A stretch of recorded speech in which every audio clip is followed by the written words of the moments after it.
This is such a high level fight right here. I need you guys to understand that before we even talk about this, because Diego Lopes, 1-1 in the UFC, right? First fight, you were a plus 600 underdog. You almost beat the minus 900 favorite Movsar Evloev. You get your next fight, you put in some massive work. You got a Pat Sabatini, praise from Philadelphia, a guy who's got a ton of hype, had a very, very ugly loss. Who was it? Damon Jackson that got him out of there? Right? Yeah, you had an ugly loss at 145. Took a lot of your hype away, and I think people still don't quite understand just how skilled Pat Sabatini is, man. He's one of my favorite 145ers right now, and I do think that with a little more experience, a couple more fights under his belt, he's going to be making some real problems. But AJ, I feel the same exact way for Diego Lopes, bro. It's just two completely different styles. So let's talk about it, man. What do you like about Diego Lopes in this matchup against Pat Sabatini?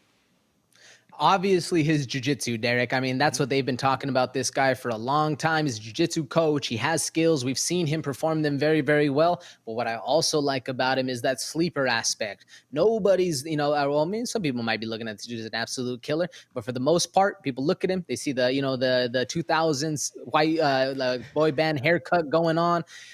And you're just not, he doesn't present that threat. He's a smiling guy. He looks happy, but this dude is an absolute killer, has the skills to get it done. But you want to talk about somebody with grit, Derek. You want to talk about Pat Sabatini. This dude has seen it. It's maybe not seen it all, done it all, but right there next to the boys that have, Pat Sabatini presents quite the problem.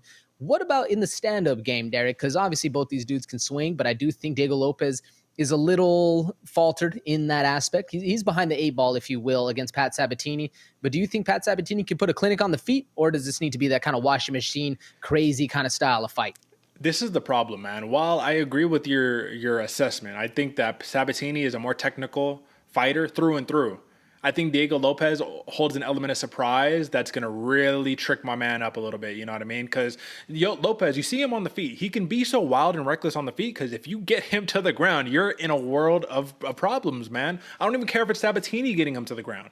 You're going to be in trouble until the round ends or until the fight ends. So you have to play it so smart. But the wildness, man, that's the unpredictability right there, bro. Who's to say he doesn't take the same Mackenzie Dern approach, who has a very similar wild, reckless style. It's not super sharp, right? You throw that big lunging overhand right, you trip the ankle, you get down, and then you start working your jiu-jitsu. Who's to say? But the thing is that makes it complicated, man. While Sabatini is more technical, he can do the same exact thing, except he's not going to try to play jiu-jitsu with you. He's going to try to smother you, shut down your jiu-jitsu, play an anti-jiu-jitsu game, and probably round the fight out either one of two ways. I would imagine it's going to be a ground and pound TKO or round the fight out until you get a decision. Because AJ, how aggressive do you try to pass someone's guard when it's Diego Lopes and a triangle is going to pop up at any second and omoplata is going to pop up, a Kimura sweep, whatever? Like how reckless can you afford to be if you're Pat Sabatini here? On a scale of 1 to 10, maybe a 2, and that's if you're feeling ballsy. You see everything completely presented to you because Diego Lopes like that can flip that switch. Next thing you know, like you said, Derek, you got hips around your head, you're choking out, you got an arm underneath your chin. Something's happening to you where you did not see it coming, and that's that sleeper aspect I'm talking about in Diego Lopes. He has that.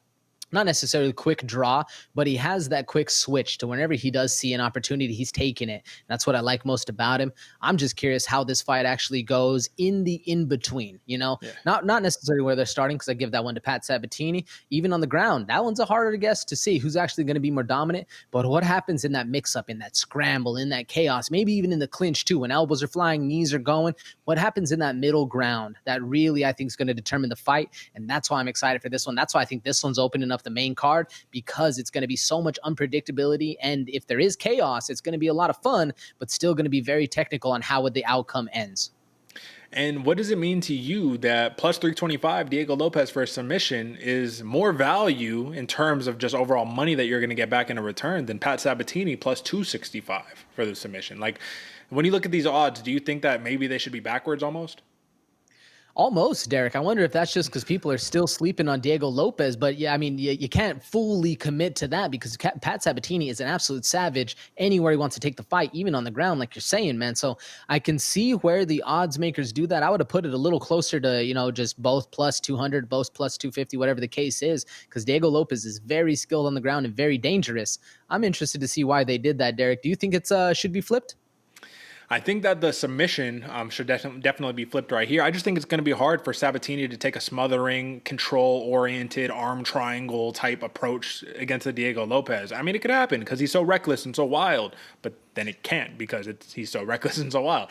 So with that being said, man, another tough one to call right here. I would say of all the cards that we've had over the last 10, 20 cards, this is probably the closest in terms of just like overall competitive matchups, not minus 500, minus 700 favorites, things of that nature. So I like Pat Sabatini, really like that minus 125 at open. If we're looking at current odds right now, he has actually decreased to a minus 115 with the minus 105 coming back for Diego Lopes. So AJ, this is essentially a coin flip.